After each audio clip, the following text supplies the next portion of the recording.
de servir es gozo, es un gozo servir al Señor. El gozo de poder servir al Señor Jesucristo.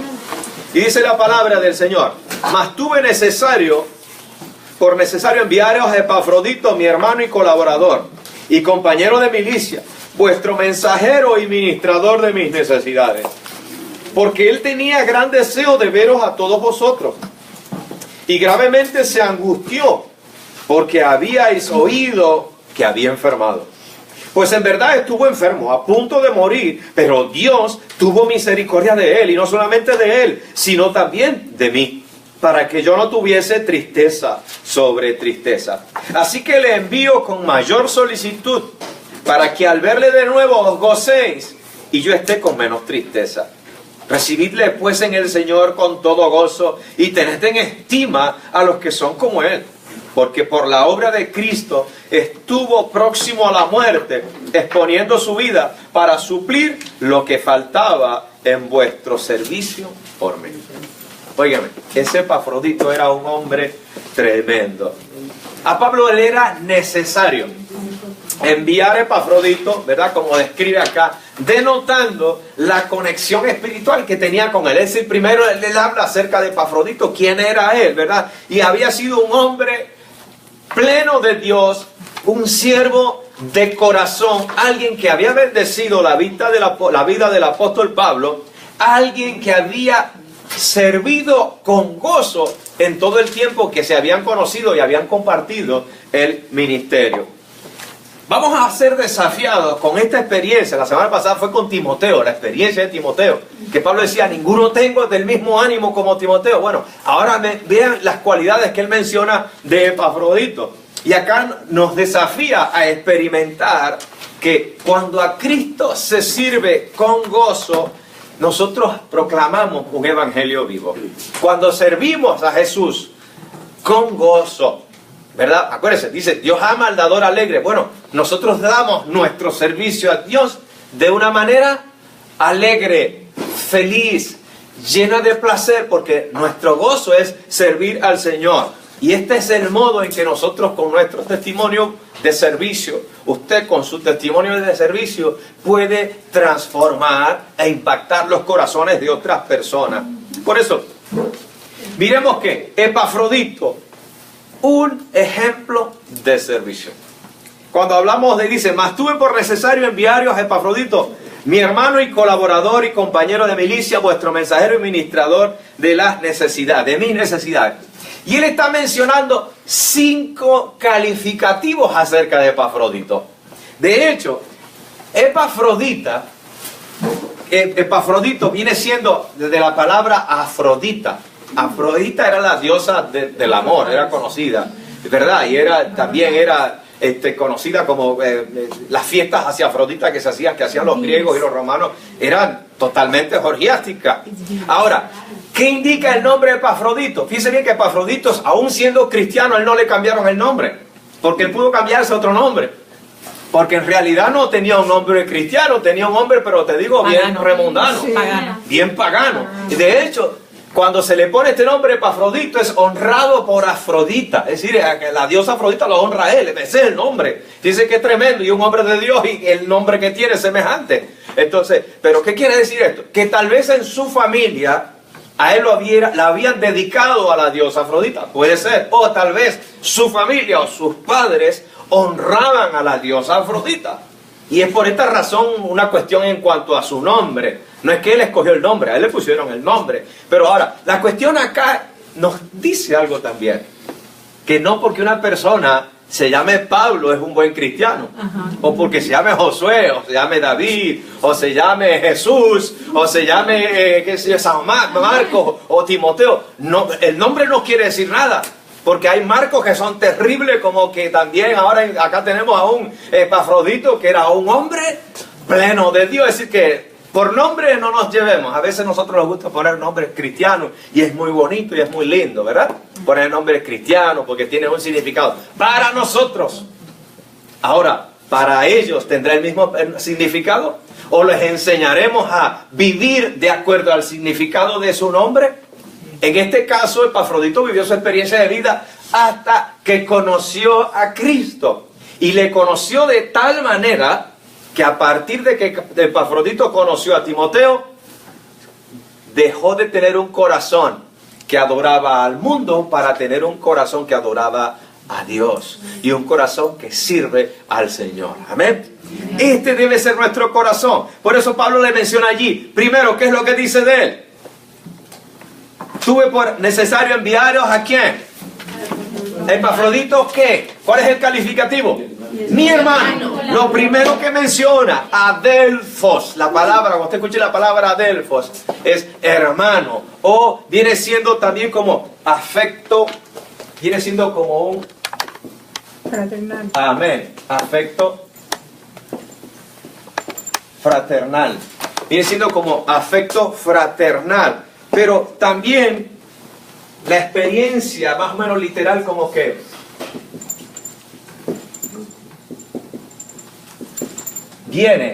provienen de un mismo vientre. Es un concepto como que proviene de un mismo vientre, adelphos. Y cuando Pablo está diciendo que él es un adelfo, mi hermano, provenimos del mismo vientre, provenimos de la misma esencia, tenemos la misma conformación, somos del mismo lugar. ¿De quién? De Cristo. De Cristo Jesús. Juan 1:12 lo dice, amén. Somos una familia. Y Pablo lo está tratando como que es mi familia. Por eso cuando tú dices, ¿cómo está hermano? No es que a veces nosotros decimos cómo está hermano o cómo está hermana, pero es una cuestión de hábito. Pero no es cuestión de sentimiento, de filiación, de sentimiento y realización en cuanto a la experiencia. Y cuando yo digo, tú eres mi hermana o tú eres mi hermano, yo tengo que sentir que sí, que lo eres de verdad. No es un decir, sino es una experiencia de sentir que tenemos un mismo Padre. Y que ese Padre es nuestro Dios. De hecho, Juan 1:12 lo dice. Y es algo maravilloso, uno de los versículos lindos que me encantan en las Escrituras. Dice, mas a todos los que le recibieron y a los que creen en su nombre, les dio potestad de ser hechos hijos de Dios. Amén. Pablo está recibiendo esta experiencia y está llamando a Epafrodito de estar unidos los dos. Pero estar unidos ¿a quién? A un nacimiento en el Espíritu y un nacimiento que es otorgado por el Padre Celestial. Y el primer calificativo que le dice, mi hermano. Así que lo primero que señala de él es que es mi familia. Ese es el primer calificativo. Lo segundo que le dice, ¿qué es? Colaborador. Y la palabra es sunerhon. Ergon viene siendo como trabajo y son como que trabajamos juntos, una colaboración. Es decir, cuando colaborar en un mismo, ya tenemos aquí un mismo vientre, pero ahora aquí tenemos un mismo servicio. Trabajamos en un mismo servicio. Sunerhon, mi colaborador. Es decir, que uno que trabaja conjuntamente con otro. Y acá hay un trabajo en equipo. Pablo está diciendo, es parte de mi equipo. Y yo pertenezco al equipo ¿de quién? De Epafrodito. Voy a poner el nombre acá para que no... El nombre está raro, pastor. Epafrodito. Bien, así se llama, Epafrodito. No le ponga así a su hijo, por favor. Bien, ahora lo que quiero decir es que Pablo está diciendo, yo pertenezco al equipo de Epafrodito. Epafrodito pertenece a mi equipo y ambos pertenecemos ¿a quién? A Cristo. Y trabajamos para Cristo. Por eso hablaba de somos colaboradores unidos por la causa de Dios. Y este es el segundo argumento, la segunda calificación que el apóstol Pablo da acerca de esta persona que es Epafrodito, que estaba con él en ese momento, ¿verdad? Trabajaban juntos como colaboradores, era un equipo. Lo tercero que menciona, ¿cuál es? Compañero. Compañero. Mi compañero, dice allí, ¿verdad? Leemos el versículo, a ver. Compañero de milicia. Compañero de milicia. Y la palabra que emplea es sustratiotes. Y viene siendo así, más o menos como que, sí, mi compañero de batalla. Mi compañero soldado, que batallamos juntos y trabajamos y vamos hacia la guerra en un mismo ejército. Es decir, como dos soldados, pero sus patriotas, no es yo soy soldado, pero este tiene más rango que yo, o tú tienes menor rango que yo. Pablo no está viendo a Epafrodito como alguien que tiene ni mayor rango o como alguien que tiene menor rango. Pablo, cuando dice sus patriotas son mi compañero de milicia, mi compañero de batalla, está diciendo, es a la par de mí delante de Dios. Él es a la par de mí, porque Dios es nuestro general. No es que yo soy más ni el menos. Dios es nuestro general. Él es el que manda, Él es el que ordena. ¿Y nosotros dos qué hacemos? Lo seguimos. Obedecemos. Seguimos en pos de esta batalla. Ahora, qué importante es mirar esta manera de experimentar el gozo del Señor sirviendo como compañero de milicia, ya sea en un campo militar, ¿verdad? Un campo militar me refiero en cuanto a batallar por la fe. Bien, luchando por la fe para bendecir y luchando contra las circunstancias malignas de este mundo y contra las huestes espirituales de maldad que hay en este mundo. Dice que se levantan contra la iglesia y se levantan con este mundo para destruirlo.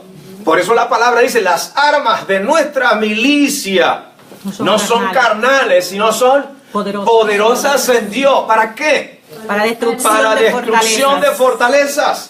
Derribando todo argumento y toda altivez que se levanta en contra del conocimiento de Dios y llevando cautivo todo pensamiento a la obediencia a Cristo Jesús. Amén.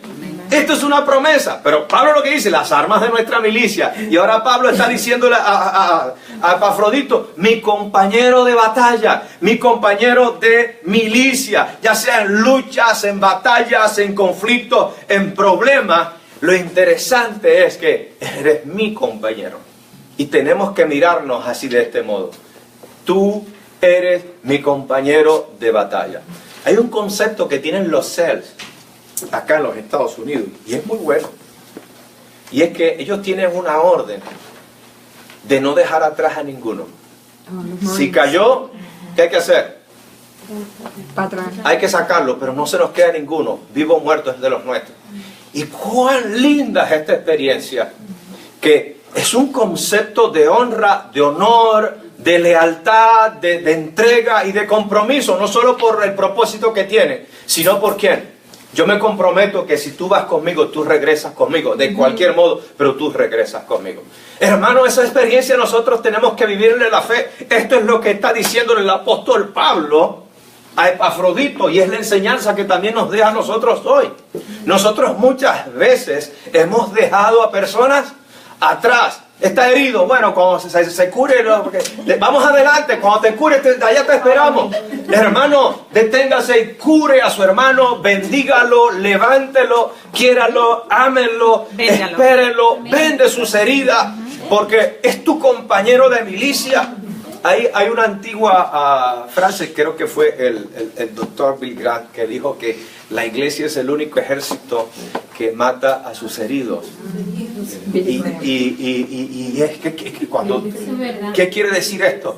Que a veces cuando vemos un hermano que ha caído en una situación dura y difícil, lo primero que hacemos, ¿qué es? Juzgarla. Ahí está, emitimos juicio de condenación, juicio de alejamiento, juicio y comenzamos ahí es cuando nosotros asumimos el lugar de Dios y nos ponemos en el lugar de Dios, que es el que juzga las causas y es el que conoce todos los corazones, y entonces emitimos el dedo para acusar.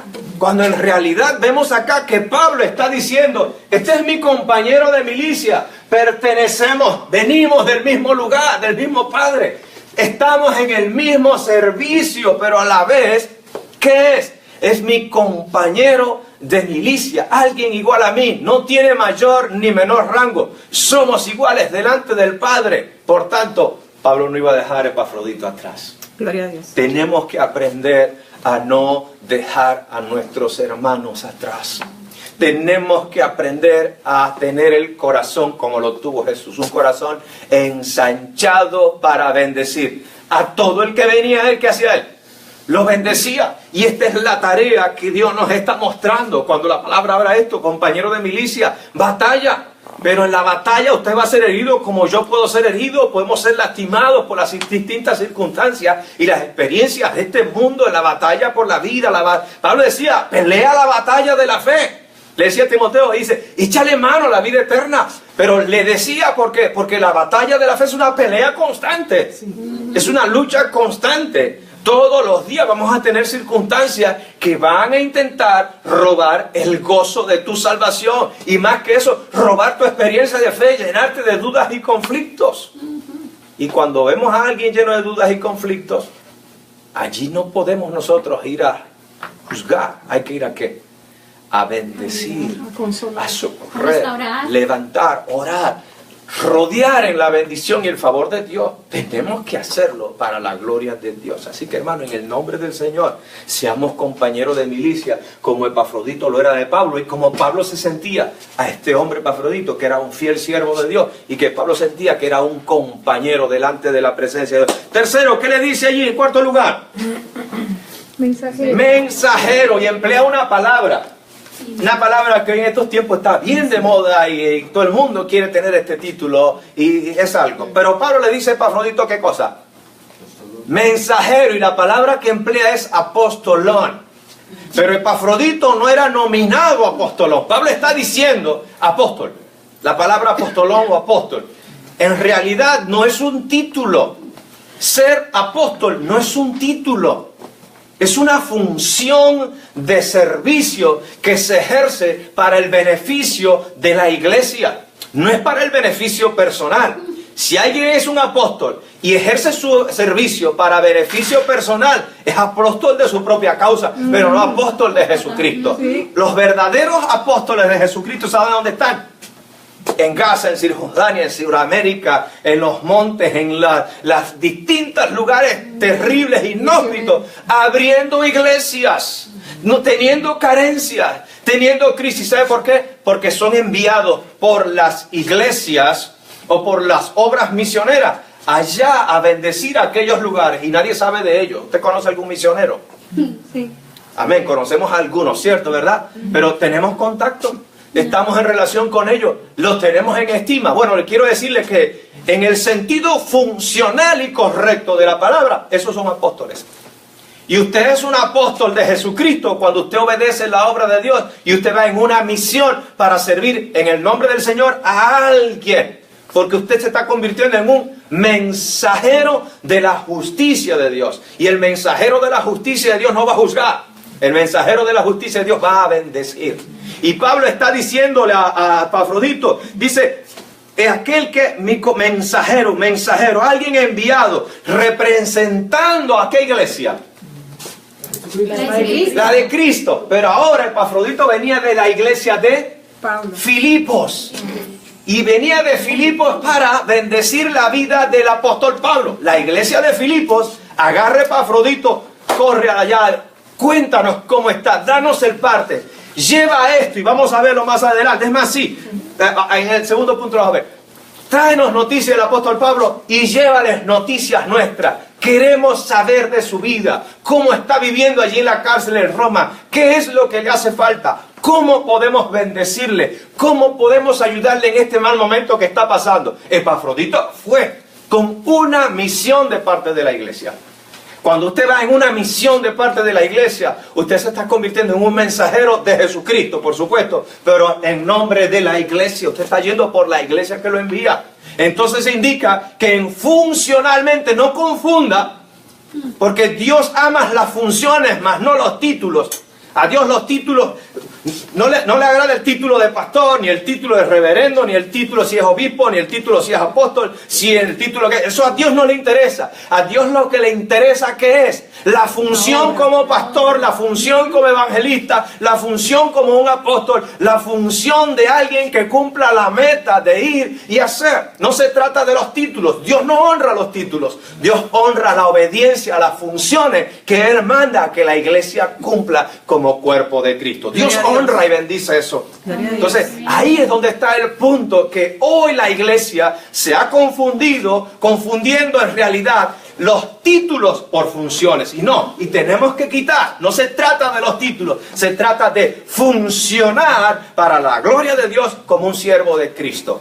Entonces, cada vez que usted va a cumplir una tarea, usted está yendo como un enviado de Dios.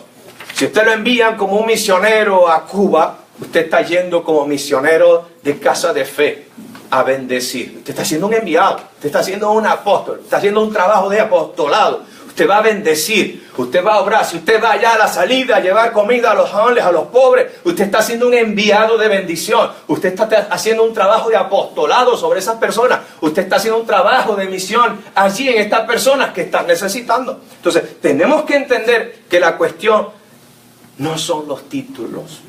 La cuestión, ¿cuál es? La función. Funcionar como cuerpo de Cristo y funcionar como siervos y siervas de Jesucristo. Eso es lo que agrada a Dios. ¿Entendemos este punto? Entonces, no se trata si tiene el título. Lo importante es que funcione. Si lo tiene y funciona, Dios la gloria. Siempre respete eso. Pero no porque tenga un título es algo. Alguien es algo porque cuando Dios lo respalda, funciona de acuerdo a lo que Dios respalda. Amén. Gloria a Dios. Y sabe funcionar en el nombre del Señor. Amén. Por eso Pablo le dice, ministrador, es el próximo calificativo que Pablo le dice. Ministrador de mis necesidades. Y la palabra que emplea es liturgia. Liturgón o liturgia. La palabra liturgia, cuando usted escucha la palabra y la liturgia de no sé qué, es una palabra griega que tiene que ver como aquel que adora. Y en el Antiguo Testamento, la Septuaginta habla acerca de la Septuaginta es la versión de los 70 que escribieron los griegos acerca del Antiguo Testamento. Se llamó la versión de los 70, en realidad fueron 72, pero en realidad después se le llamó la versión de los 70, que tradujeron el Antiguo Testamento hebreo al griego. Pero cuando fueron a ver las funciones sacerdotales, ellos pusieron la palabra para traducir las funciones de los levitas, de los sacerdotes, esa función que hacían en razón del templo, y lo llamaron liturgón o liturgia. Y Pablo está asumiendo esa misma palabra que se hacía para los sacerdotes, las funciones de los sacerdotes y de los levitas del Antiguo Testamento. Y Pablo está diciendo ministrador a Epafrodito, es decir que alguien que sirve como ¿quién? Como un sacerdote, ha ministrado mi vida. Alguien que ha cumplido funciones de sacerdotales en ayudar, interceder, bendecir, acompañar, traer buenas noticias de parte de Dios y de los hermanos. Es decir, que está hablando de alguien que ha bendecido su vida. Y cuando Pablo menciona acá Epafrodito como un ministrador de mis necesidades, está hablando de todas sus necesidades, tan cuanto al espíritu y también en cuanto a las ganas de recibir buenas noticias y en cuanto a recibir ciertas cosas materiales que la iglesia de Filipo también les estaba enviando. De hecho, vamos a buscar Filipenses 4:18 para que ustedes vean qué fue lo que, de qué manera también Epafrodito. Y esto lo digo para que veamos que en el reino de Dios nada es lo máximo ni nada es lo mínimo. Todo cuanto se hace para el servicio de la gloria de Dios honra al Señor y bendice a los hermanos.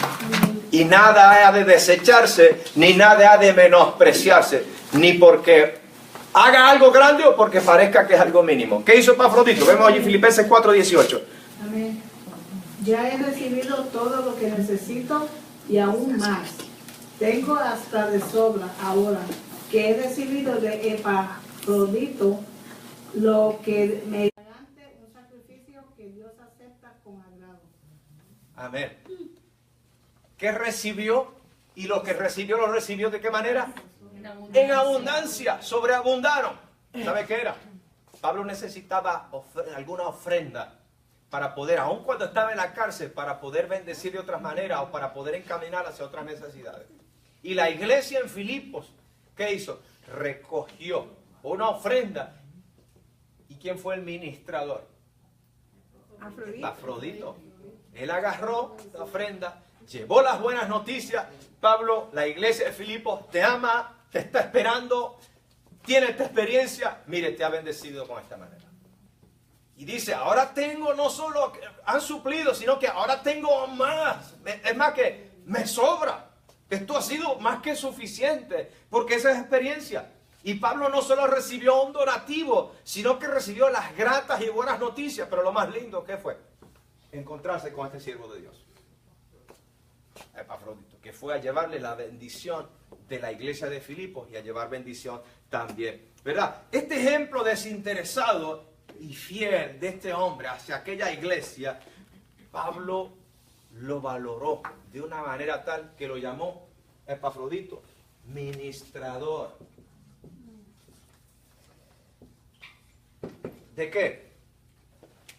De mis necesidades. Así que era un ministro. Epafrodito en función, que era también un ministro. Pero un ministro, ¿qué hacía? Hay que ser un ministro para ir a la cárcel. Hay que ser un ministro e ir a un lugar de necesidad. Hay que ser un ministro y hacer las cosas que hace un ministro del Señor para honrar la vida de otros cuando están pasando necesidad, cuando están padeciendo crisis. Y allí es donde vemos el carácter de los verdaderos ministros y ministras del Señor. Cuando somos capaces de acompañarnos, de estar en un mismo sentir, en un mismo servicio, en una misma administración, en un mismo deseo de compartir. Dice, porque él tenía gran deseo de veros a todos vosotros y gravemente se angustió porque había oído que había enfermado, pues en verdad estuvo enfermo. Esto aquí de repente causó mucha tristeza. La cuestión es que él contrajo en medio de este viaje, cuando él llega a Roma, él contrajo una enfermedad, y no cualquier enfermedad. Dice la palabra, una grave enfermedad que casi se muere. Una neumonía. Estuvo a punto de morir. No sabemos qué fue. No sabemos qué enfermedad. Pero sí dice la palabra que estuvo al punto de morir. ¿Y esto qué causó? Preocupación en el apóstol Pablo y causó preocupación. Lo interesante acá es que causa preocupación en Pablo, pero también causa preocupación en ¿quién? En los hermanos. En Epafrodito. Pero ahora, no es que él estaba preocupado porque se iba a morir. Ay, Señor, te estoy sirviendo. Él no hace un trabajo de reproche. Imagínense ahora. Va de Filipo, va a Roma, sirviendo al Señor, va con un donativo, va a servir a un hombre honroso como el apóstol Pablo. Y en medio de esta situación, en vez de recibir grandes bendiciones y todo, ¿qué hace? Se enferma y para colmo una enfermedad Grave. de muerte. Era como para decir, ¿qué pasa, Señor? Te estoy sirviendo y me vas a entrar a palo. Te estoy sirviendo y me va a venir estas cosas encima. Era como para de repente decirlo en la carne. Pero este hombre era un hombre de Dios. Y los hombres de Dios tienen un pensamiento elevado, más allá de las circunstancias. Y Epafrodito no fue egoísta en su modo de pensar, aun cuando tal vez humanamente tenía el derecho de decir, Señor, ¿por qué? Él no hizo eso. Él se preocupó. ¿Sabe por qué se preocupó? Por la iglesia de Filipo. Estoy preocupado. ¿Por qué? Porque te vas a morir, porque no. ¿Qué van a pensar los hermanos si me muero? ¿Qué les va a suceder allá a la iglesia de Filipo ahora que yo no voy, si yo no estoy? Y él estaba preocupado porque la iglesia ya tenía carga de que el apóstol estaba preso en Roma. Y ahora, él estando en Roma y gravemente enfermo, al punto de morirse, peor todavía, la angustia del corazón era la iglesia. Vean el pensamiento de un siervo. Este es el pensamiento que adquiere alguien que tiene una visión celestial, que tiene una visión de servir, que tiene una visión de honrar siempre a Dios y que tiene una visión de estar ocupado y preocupado por otras personas antes que por él mismo. Él se ocupó de la iglesia de Filipos. Él no estaba preocupado por su enfermedad en este momento, él estaba preocupado en que, ¿y la iglesia de Filipos ahora? Por eso la palabra dice, él tenía deseo de veros a vosotros. Y gravemente, fíjense bien, se angustió. Y habla una palabra severa. Fue una angustia en su corazón. ¿Por qué?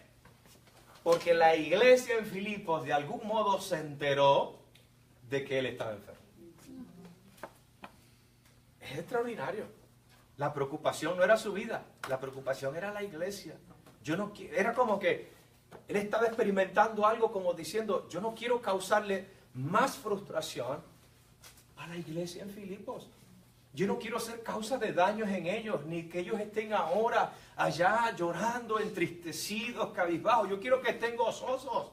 Y la preocupación de él, más que su enfermedad, era que ellos estuvieran bendecidos, gozosos y en paz con Dios y por la situación. Que aprendieran a enfrentar la situación en la paz del Señor. Y esta era la preocupación de él. Por eso, esta noticia llega a la iglesia de Filipos y causa en él esta alarma, esta angustia en el corazón.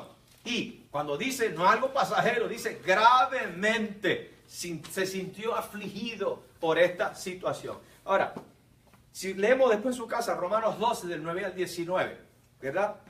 Porque así es como debe ser el amor fraternal entre nosotros. ¿Qué es lo interesante de este asunto?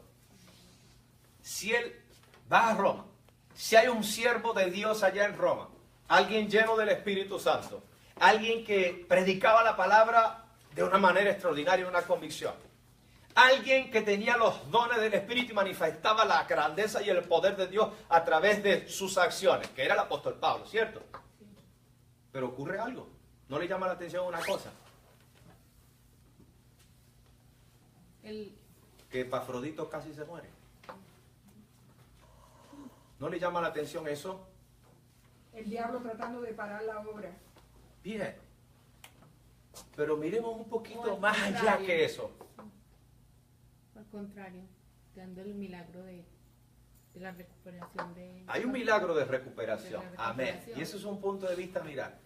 Pero no nos damos cuenta de algo. ¿Se recuerda cuando Pablo predicó aquel que se pasó casi como 24 horas predicando la palabra? ¿Qué pasó con Eutico? Pobre Eutico. Se durmió, se cayó, se desnucó, se reventó Eutico, se murió Eutico. ¿Qué hizo el apóstol Pablo? Oró por él. Fue y oró por él. ¿Y qué pasó? Se levantó. Resucitó a Eutico. Resucitó. Él estaba muerto. Pablo oró por él y resucitó a Eutico. Y otras señales y milagros, dice la palabra, eran hechos por los apóstoles, también dice la palabra. O sea que el poder sanador del Espíritu Santo operaba a través del apóstol Pablo como instrumento. O sea, el apóstol Pablo como instrumento del Espíritu. ¿Ven? Ahora, lo interesante es que acá no lo sanó. No era una angustia que Pablo estuviera allá en Roma, humanamente hablando. No era una angustia que viniera un siervo con buenas noticias, un siervo del calibre de Epafrodito, de repente se enfermara y gravemente enfermo, gravemente enfermo. ¿Usted cree que Pablo dice, bueno, vamos a esperar a ver qué pasa, búsqueme un médico? Yo me imagino al apóstol Pablo orando, intercediendo, Señor, sánalo. ¿Y qué pasaba? Se agravaba. Y Padre, ayúdanos. ¿Y qué sucedía? Se agravaba más. Señor, manifiéstate. ¿Y qué pasó? Se puso más grave al punto de morir. ¿Lo sanó? No. Pero estaba poniendo a prueba la fe. Aleluya. No todas las veces Dios sana cuando nosotros queremos. Y no siempre Dios sana a todas las personas que nosotros queremos que sanen. Hay que tener cuidado cuando nosotros proclamamos sanidad. Hay que tener cuidado cuando oramos por los enfermos. Porque yo veo aquí el carácter absoluto y soberano de la voluntad de Dios. Dios permitió la enfermedad. Dios permitió que estuviera gravísimo. Que la iglesia aprendiera a crecer en las circunstancias, porque a veces nosotros dependemos de los líderes, o dependemos de algunas personas, o dependemos de las cosas, o hasta a veces nosotros nos creemos que somos indispensables. ¿Qué será de mí cuando yo no esté? No, está Dios, y si está Dios no falta nada. Dios siempre levanta siervos y siervas para bendecir la obra. Y Dios quería bendecir esta obra, y Dios quería darle una lección a la iglesia de Filipenses, quería darle una lección al apóstol Pablo, y quería dar una lección al mismo Epafrodito, que estaba preocupado por la situación de qué sería la iglesia de Filipos. De todos modos, acá hubo un milagro. ¿Sabe cuál fue? Que la soberanía de Dios permitió que él se recuperara. Y no se ha recuperado de la noche a la mañana. Parece que fue un proceso de la misma manera en que se agravó, el proceso fue decreciendo hasta que él se recuperó. Y es ahí donde nosotros vemos que Dios estaba en el asunto. Dejemos de luchar por los asuntos a veces que nosotros estamos allí. Entreguemos nuestros asuntos a la voluntad de Dios. Entrégale toda la voluntad y Él tiene todo bajo control. Él lo tiene bajo su control y Dios lo va a hacer recuperar en su tiempo. Dios puede sanar instantáneamente a una persona. ¿Usted cree eso? Amén. Yo también lo creo, amén. Amén. Pero también Dios tiene sus tiempos. Y Dios puede hacer que una persona se recupere lentamente y es sanidad de Dios. Porque Dios quiere que sea así, porque las personas a veces necesitan un proceso para entender una experiencia. Hay personas que Dios sana, de los leprosos sanó a 10. ¿Cuántos fueron? 1 y los otros 9. La Biblia habla de los otros 9, habla de 1 que regresó. ¿Qué indica? Que a veces no importa quién sane o cómo sane o si es instantáneo o es una gran enfermedad. A veces las personas necesitan procesos con Dios, tratamientos con Dios. ¿Para qué? Para entender que el grande, que el sublime, que el soberano, que el todopoderoso y el que tiene el control de todas las cosas es Él.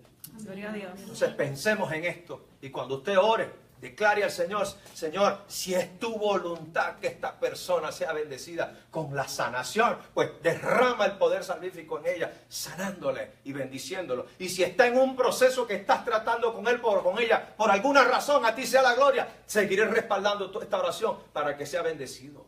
Pero Dios tiene sus procesos en la vida de cada persona. Y tenemos que aprender a aceptar los procesos de Dios. No encapricharnos en que, sánalo ahora y fuera y ya eres sano. Cuidado con eso. Me imagino a Pablo orando y no recibió una respuesta en ese momento. Y en algún momento también vemos atrás cuando el apóstol Pablo en algún momento declara y dice, 3 veces le he pedido al Señor que quite este aguijón de mi carne. ¿Y qué le ha dicho? Bástate mi gracia. Bástate mi gracia, porque mi poder se perfecciona en tu debilidad. A Dios la gloria. Pastor, por ejemplo, nosotros tenemos una tía, ella lleva, ¿cuánto? Como 12, 10 años, 10, 11 años padeciendo de cáncer. Y ella en la iglesia pues era muy activa. Demasiado activa y servía y a la comunidad y en las escuelas y todo eso. Cuando le llegó lo del cáncer, en 6 meses avanzó progresivamente. Tuvieron que, solo tiene una mamá, pero fue avanzando, le picó piel, entonces ella aún tiene tratamiento. Después le dio un tumor en el brazo, lo iba a perder. Pero cuando fueron a hacerle, bueno, Dios nos dio promesa de que iba a ser sana. Seguimos orando. Pero cuando apareció lo del tumor y le empezaron a hacer de nuevo exámenes porque ya le había picado en la otra mama, fueron y bueno, no tuvieron que operarla, el tumor desapareció, el cáncer ha ido mermando, ya está muy limpia, aunque tiene que seguir con las quimioterapias y simplemente padece como el malestar como si te diera una gripa, pero de verdad que ella no se queja. Pero no se queja para nada. Para nada, nunca se ve enferma. Más nos quejamos nosotros, los los sí, que estamos alrededor entre nosotros que ella. Nunca. Tenemos que mirar esto en el punto en que la persona ve a Cristo. Epafrodito aquí veía a Cristo y estaba preocupado por una situación, una experiencia, no de él, sino la de otro. Y tenemos que canalizar las cosas hacia Jesús. Y que a veces en ese mismo proceso el propósito de Dios es que otros que no son alcanzados y otros que no son salvos, en medio de la experiencia de aquel que Dios ha llamado, puedan alcanzar la salvación. Y vemos como Dios en medio de ese proceso puede aliviar, puede retrasar, puede... La palabra del Señor lo dice. Amén. ¿Ya? Pero siempre lo que se cumple es el propósito de Dios. Amén. Y eso es lo que nosotros Amén. tenemos que entender. No porque nosotros pidamos se va a hacer lo que nosotros queremos. Se va a hacer lo que Dios quiere. Amén. Esto es importante. Y uno- Se hace todo en la Yo soberanía creo de que Dios. Uno de esos propósitos en la familia de nosotros era que todos nosotros llegáramos a Al la conocimiento de la fe. Sí. Amén. Y Dios va tratando por el testimonio de una persona en medio de una enfermedad. Muchos conocen a Cristo cuando uno va a consolar y de repente ve la bendición de fe en esa persona o el acercamiento que las personas comienzan a tener por medio de la fe hacia Dios. Pero ¿qué Porque pasa cuando buscan la el- persona muere? Es parte del proceso de Dios, no importa si muere, en el sentido, sí, importa en el sentido de que a la familia le duele, pero en cuanto al propósito de Dios, cuando hay una persona que está dañada por alguna enfermedad y Dios ha permitido ese proceso, no quiere decir de que el propósito final siempre es el resultado de la sanación. Porque la voluntad de Dios dice que nosotros tenemos que esto corruptible se vista de incorrupción y esto mortal se vista de inmortalidad. Es decir que para nosotros la meta es nuestra experiencia acá en la carne, en las cosas humanas. Para Dios la meta, ¿qué es? Que nosotros disfrutemos de las cosas divinas. Entonces nosotros a veces queremos atraer a Dios hacia nuestro egoísmo, cuando Dios nos quiere atraer hacia el camino correcto de su voluntad eterna. Y que la vida, como decíamos los otros días, acá es un pestañazo, es un espacio de tiempo, es breve.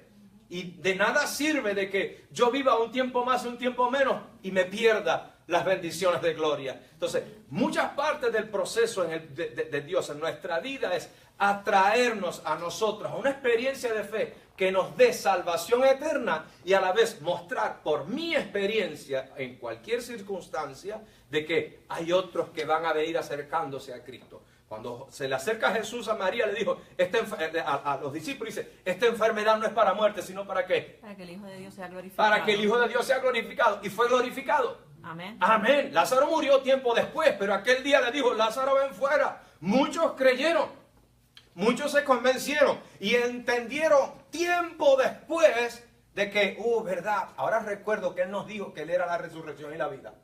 Yo lo escuché decir allá en la tumba de Lázaro. Ahora entiendo que sí, Él resucitó. ¿Por qué? Porque Dios cada cosa la hacía con un propósito. Jesús pudo salir corriendo. Lázaro está enfermo, vamos a correr que sanar a Lázaro. Él se quedó unos días más.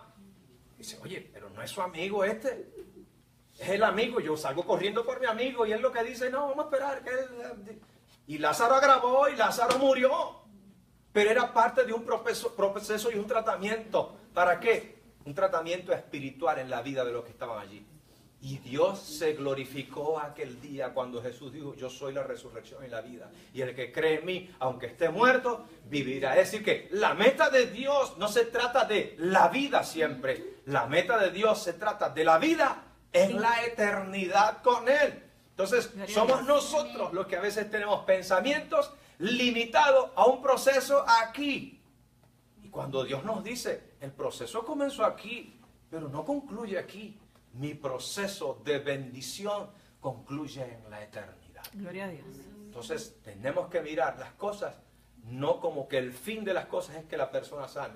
El fin de las cosas es que la persona se salve y tenga una eternidad con Dios. Amén. Pastor, mi mamá siempre me ha dicho que en los caminos del Señor siempre hay que preguntar el para qué o tratar de entender el para Amén. qué y no el por qué.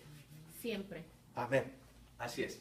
Pablo dijo, para que esto no cause tristeza sobre tristeza. Imagínense la tristeza que iba a causarle si Epafrodito moría. Dice, pero ¿qué dice la palabra de Dios allí?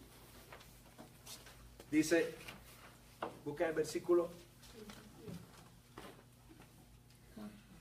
¿Cuál? Mas tuve por dice, pues en verdad estuvo enfermo a punto de morir, pero Dios tuvo misericordia de él.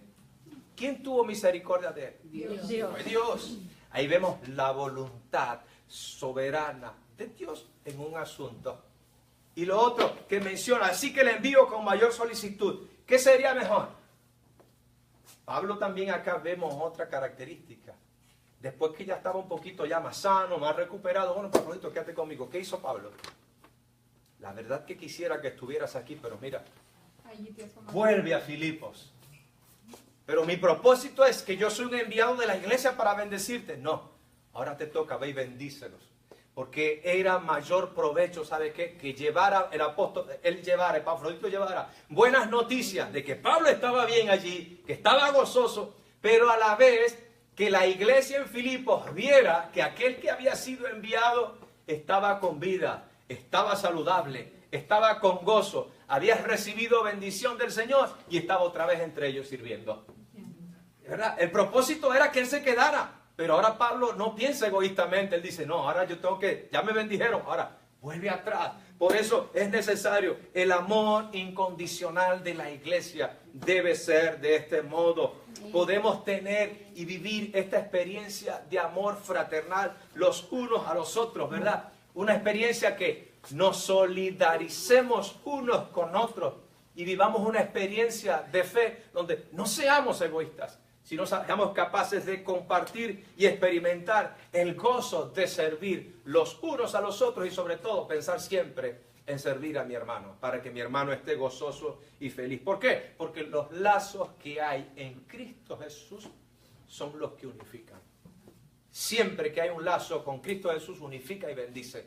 Cuando no se está enlazado a Cristo es cuando hay causa de división, hay causa de pleitos, hay causa de celos. Los lazos en Cristo Jesús unen y bendicen, fortalecen, se acompañan y lleva a ¿qué?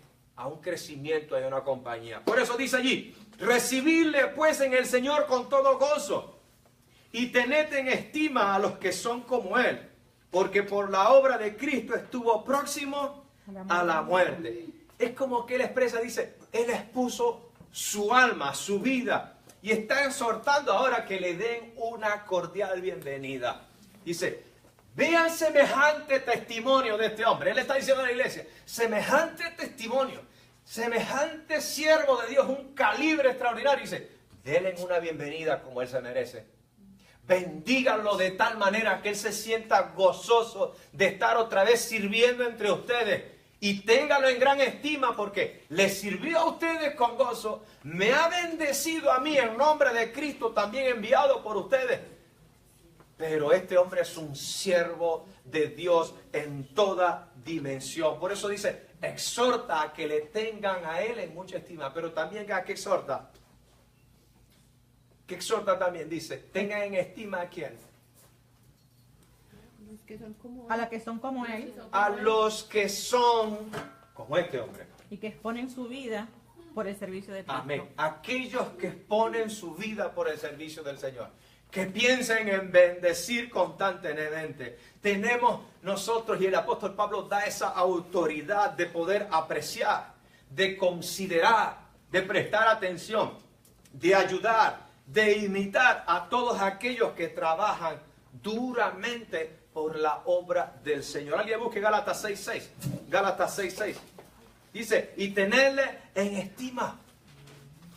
Ay, cuán importante aquellos siervos y siervas de Dios que se dedican para servir arduamente, consagradamente, dedicadamente en la obra de Dios. Dice, tenerle en estima, bendíganlo, recíbanlo, denle la bendición y compartan con ellos con bendición. Pero dice, no menosprecien a aquellas personas que han servido a Dios de una manera consagrada, entregada y servicial, con la meta única de servir a Cristo y de bendecir a las personas. Hay que tenerlo en estima. Y esta es la clave. Gálatas 6:6, ¿alguien lo tiene allí? Gálatas. El que recibe enseñanza en la palabra, haga partícipe de toda cosa buena al que le enseña. El que recibe enseñanza, gloria a Dios, haga partícipe de toda cosa buena. ¿A quién? Al que le enseña. Aquel que te está enseñando. Si hay alguien que está enseñando, que te está bendiciendo, que te dice, bendícelo también. Ya sea un hermano, una hermana, un discipulador, un pastor, un líder. Dice, pero si estás recibiendo, bendícelo a él también, porque esto es honroso delante del Señor. Es lo que dice el apóstol Pablo, tanto en Gálatas como acá. Por eso, consideremos el esfuerzo y la dedicación, el compromiso, la lealtad, la fidelidad de aquellas personas que honran a Dios, que aman a Dios y que sirven a Dios de una manera desinteresada. Y que el único anhelo es que las personas estén gozosas, bendecidas y en paz con Dios. Esto es lo que quería este hombre de Dios, Epafrodito, ¿verdad? Por eso, cuando dice que expuso su vida, él puso todo por tal de bendecir. Ahora, hay una experiencia allá por el año 252, allá en la ciudad de Cartago, se declaró una peste que estaba arrasando con toda la ciudad. ¿Bien? Y todo esto, la gente moría en las calles toda la ciudad estaba cayendo. ¿Qué hacían las personas no cristianas, las paganas? Veían los muertos y salían huyendo hasta que fueron dejando la ciudad y con los muertos ahí Entonces se complicaba la cuestión por el hedor de las personas, la descomposición. Eso traía mayores infecciones, mayores situaciones. ¿Qué hizo Cipriano de Cartago? Él era el obispo de Cartago, es decir, como diciendo el pastor, el jefe de los pastores de Cartago, Cipriano de Cartago, viene siendo, ¿verdad? ¿Qué hizo él? Él llamó a su congregación y dijo, vamos a hacer la obra de Cristo. No vamos a huir como los otros que dejan esta ciudad bajo la mortandad. ¿Sabe qué hicieron? Fueron a agarrar a los enfermos y empezaron a curarlos. Empezaron a enterrar a los muertos. Y toda la ciudad fue de tal manera que ellos expusieron todos junto con él, expusieron su vida al punto de que ellos lograron, con la gracia y el favor de Dios, lograron cortar aquella infección, aquella peste que estaba destruyendo la ciudad. Y eso fue lo que detuvo. ¿Sabe qué hicieron? Expusieron su vida por causa de su prójimo. Y Dios obró, se manifestó deteniendo aquella enfermedad terrible. Nosotros como siervos y siervas a veces tenemos que arriesgar nuestra vida. Y de hecho, acá no la arriesgamos. Acá no la arriesgamos. Pero si Dios nos demandara arriesgar nuestra vida, ¿estarías dispuesto? Este hombre lo hizo, Epafrodito, y Pablo da testimonio. Cipriano de Cartago, junto con su congregación, da testimonio. ¿Estás tú dispuesto a poner tu vida por la causa de Cristo? Por tal de bendecir, por tal de obrar, por tal de hacer la obra del Señor. ¿Estás tú dispuesto? Entonces, miremos que ser siervo de Cristo no indica decir serlo. Indica hacerlo. Y Dios nos llama a no tener un título, sino que Dios te llama a que tengas una función. Un siervo y sierva que honra a Dios en obediencia, bendiciendo la vida de muchos. Amén. Así que con coraje y disposición, sirvamos como este hombre de Dios, como el apóstol Pablo sirvió, que dio su vida, como Timoteo, que también era un hombre con un sentimiento de honra al Señor y de obediencia. Seamos una iglesia de ese modo. Sirvamos para la gloria de Dios. Amén. Amén. Pensamiento de trabajo. ¿Qué dice allí? ¿Alguien le lee, por favor? La autoabnegación es la cualidad que distingue a un siervo o sierva de los falsos obreros. Dios se complace en aquel que se sacrifica por otros. Amén. Dice, el sano interés por otros, la lealtad a pastores y líderes y la fidelidad a Dios son cualidades que traen unidad y gozo, bendicen y edifican la iglesia. Amén. Punto de reflexión. ¿Quién lo lee? La iglesia debe apreciar y reconocer incondicionalmente a los siervos y siervas que se sacrifican por la obra de Dios. No hacerlo es deshonrar a Dios. Ahí está. Y versículo para recordar todos juntos, lo lee por favor. Recibidle pues en el Señor con todo gozo y tened en estima a los que son como Él. Amén. Filipenses 2:29. Que Dios los bendiga, hermano y hermana. Vivamos esta experiencia de fe. Tengamos en estima a los siervos y siervas de Dios. Ya tienen muchos críticos. No sea uno de ellos, sino acompáñelo y bendiga. Como este hombre acompañó al apóstol Pablo. Amén. La paz del Señor con usted.